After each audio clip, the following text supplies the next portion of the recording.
Ay, gagamitin ba ni Papa? Opo. Sige na, diretso naman na. Diretso mo na, wag na.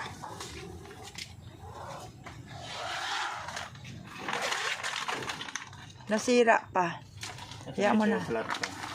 Sa kabila natapos ka agad? Oh, very good. Ganun lang pala eh. Pinatagal pa natin eh. Magbabayad pa tayo ng 500. Wala naman pala parang ilalagay na hard nga lang talagang pandikit nila, no?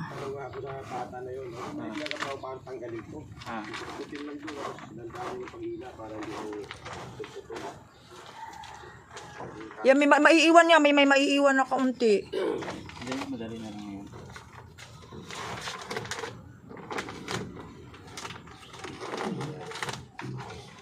Ayan, tanggal mo na rin pala pa.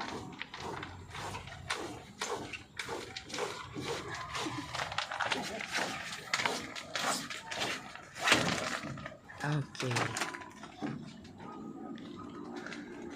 Nangyala ko Napunit.